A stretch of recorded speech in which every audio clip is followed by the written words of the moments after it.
My name is Justin, and I'm going to review Jiang's main claim, which is gun possession in the USA fails to accomplish protecting safety of the people. His secondary claim was A, owning a gun opens up to many possibilities that lead to tragic events. And the second one was burning. Gun owners abuse and underestimate the dangers possessing a gun. And C, guns are easily obtained by criminals through the market. So his first secondary claim, owning a gun opens up to many possibilities that leads to tragic events. He started off with statistics that were all very accurate, saying that there were 41,000 incidents just in 2015. And I didn't really have a problem with that, but then they got to a second part of it, and saying that self-defense with a gun promotes gun violence.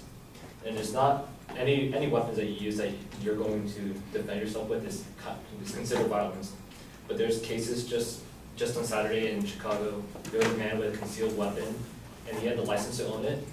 And then he was in a store robbery where the robber tried to, he held the clerk at gunpoint. And then this man with a concealed weapon shot the robber and pretty much saved the person from getting robbed in the store. And this was all reported from the Chicago Tribune. And also on October 26, 2015, an armed security guard shot and killed an armed robber who tried to rob an auto parts store. And then police reported that there was also 30 other customers in the store.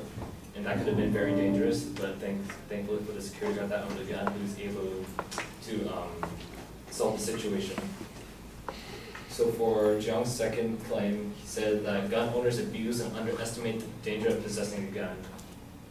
So back to his statistics from the first part, he said that there were like 41,000 incidents, and also 3,500 of those incidents involved police officers.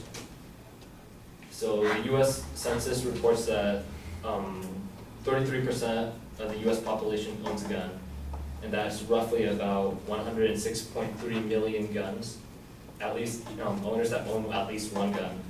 So if you take the statistics of that out of the 41,000 incidents and you subtract the police use of it, it comes out to be only 0.03% gun owners that actually abuse their guns in certain situations like that. And for his third claim, he says that guns are easily obtained by criminals through the market, which is very true. And then he goes on in his points and says that if the citizens did not have guns to hold in the first place, there would not be any guns to steal. And then that's very contradictory, saying that guns would not be easy to steal, yet there is a black market to buy guns and purchase them in the first place. So I thought that point was very contradicting. And so overall, his speech and his claims and everything, I thought his claim was strong, but then in general, he didn't have the information to support his main claim in the first place. So that's it. Thank you.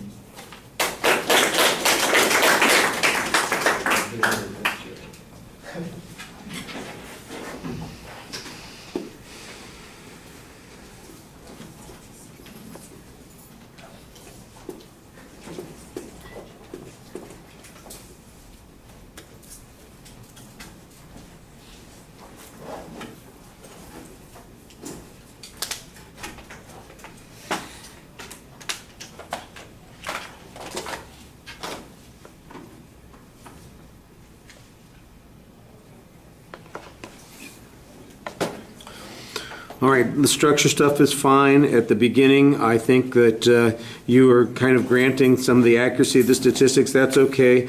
I think the self-defense argument, though, is a pretty good argument to be making on that first point. I think you probably need to find a little bit more information than just two cases.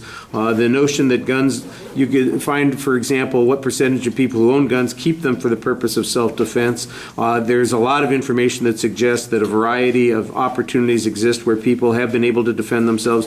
I've even seen some statistical analysis that suggests the number of times that guns have prevented crimes based on self-defense. So the notion that there is an issue here of self-defense and that it helps accomplish that, that's what we're weighing against whatever the advocate is talking about when it comes to significance. And that's where you go on the second point, is talking about that significance. You try to diminish it pretty effectively by pointing out that it's 0.03% of the gun owners that abuse these sorts of things. And that suggests that the vast majority of people, for instance, are not abusive in this particular context. I think you'd also show that the trend is that there are more guns and less crime. There's been that kind of relationship for the past 20 years, that more and more people have bought guns as the crime rate's been going down. So the notion that there's an automatic relationship between the two, I think there's a premise there that doesn't seem to be legitimate.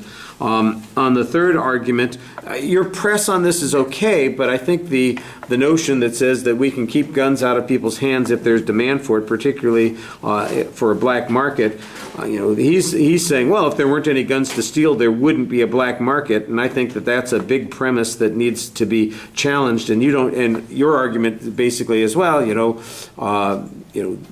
this is contradictory, and I'm trying to figure out, well, why is it contradictory? It's a hypothetical. The question is it a reasonable hypothetical? And by the way, would you be able to apply it to other places where guns are available? There are lots of places that have restrictions, and maybe you could show, for example, that those restrictions are ineffective.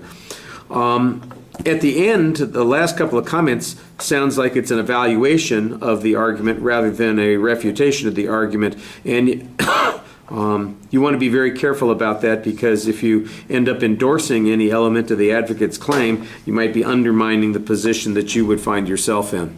All right, thank you. Our time has kind of expired for the evening. We'll pick it up